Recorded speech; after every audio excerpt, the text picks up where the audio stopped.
Hey you guys, my name is Brianna, which means high, exalted, noble, and strong.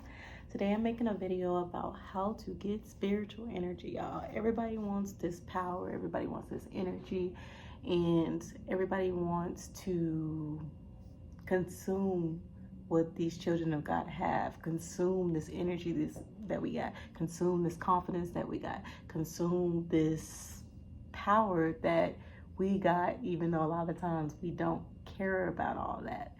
And so I'm gonna tell you guys how to get it and where it comes from. So let's get right into it. All right, so it all starts out with that guilt, that heart, that love, that conviction that gets you there. And so a lot of us are, pretty much everybody has, well, let me not even say that. Children of God, even before we've woken up, we have had the empath living inside of us. We've had that conviction. We've had that heart that wanted to do right. And that heart, that love, that want to do good, y'all, that's when God, he sees that in you. And that's where he already installs a certain level of power in you.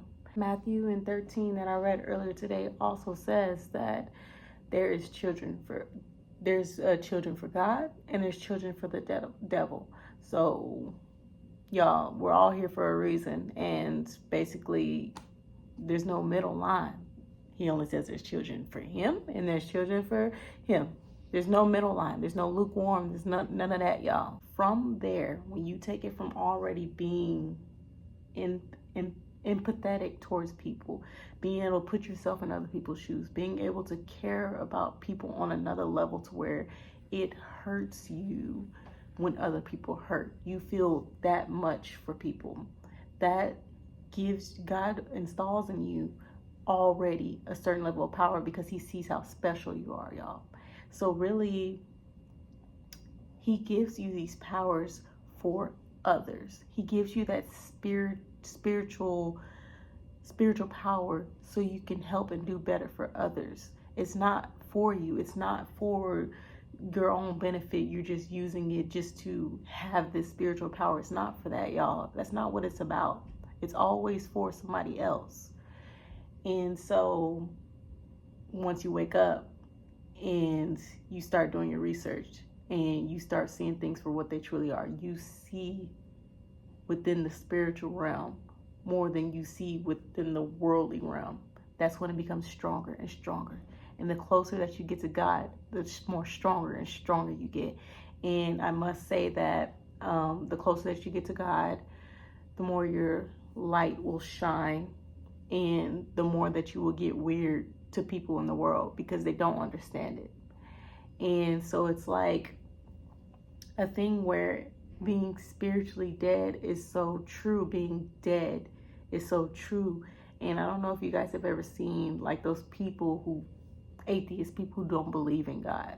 And you see how dull and lifeless they appear to be, and how you can see like how they're depressed, and how they don't have that lingo, that energy, that spiritual light living within them, because they don't see, and they within the spiritual realm, they don't have light and life living inside them. God is life, so they don't have none of that living inside of them because they don't see it. Their eyes are completely closed. They are completely blind.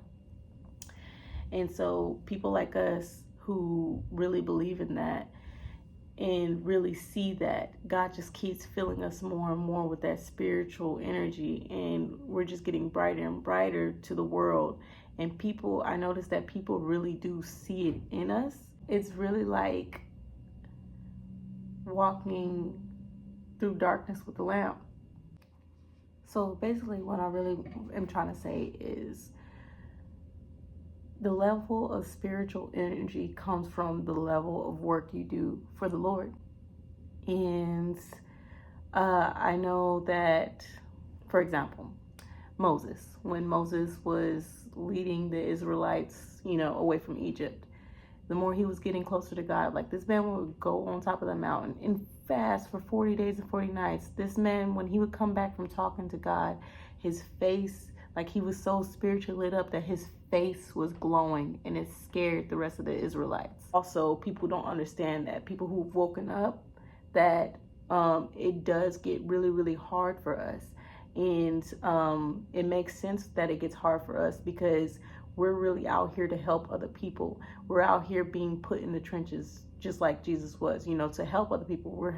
We're here to help lead people in the right way, and that's what our spiritual powers are for. So the more that we do that, the more that we go towards that path, the more suffering we're going to receive, but also the more spiritual power we're going to receive. And his story also said that a lot of people give up once they go through that suffering. So that means that those people who give up, their spiritual power either levels out and doesn't increase, or it goes back down to nothing. And the people who keep going through that suffering and keep fighting for the rest of their life, their spiritual power just advances more and more and more and more. So y'all, it's spiritual power is not something that you should be out here like just trying to help people for the spiritual power, because that means that you don't have love in it. You should be really out here just trying to get people to where you want to go, because you know that we will all be happy in heaven. God is giving us these gifts, spiritual power being one of them, to fight out here. It's not for just to have power over people. If that's what you're trying to get it for, you're no better, no different from these people that are in power, these worldly people that are in power, the powers that be, the people that are ruling the world. You're no different from them if you're just trying to get this spiritual power from that. And God can see right through that. God is all knowing. So he knows if you're just trying to get the power for that. And he will not give you that gift if he sees that in you. He truly knows your heart. So don't be out here trying to get it for that. Be out here knowing that the reason why you get the power, and really be out here trying to help others and stay on the right path. And a lot of us that are true children, we know new levels equals more devils. But also we know new levels means more wisdom and more spiritual power and more peace. So it's a balance. It's tough, but that's the way to get it. It basically comes through the trenches, but it's a beautiful gift. And so yeah, when you leveling up and you getting that, just expect it to be. It's not easy. Just know that going into it, but it's always going to be worth it. Something else to know is that the devil does grant spiritual energy, spiritual power as well, y'all. He can give it out. God has given him the ability to give it out too. But his comes from magic, witchcraft, evil things. So it's going to corrupt you. It's going to make you more dead. It's going to make you evil. You're not going to have any peace. And it's just basically going to come at a price. And it's not going to bring you any happiness, y'all. It's just going to corrupt you and depress you and make your life a living hell. So yes, he can give it to you too. And just know that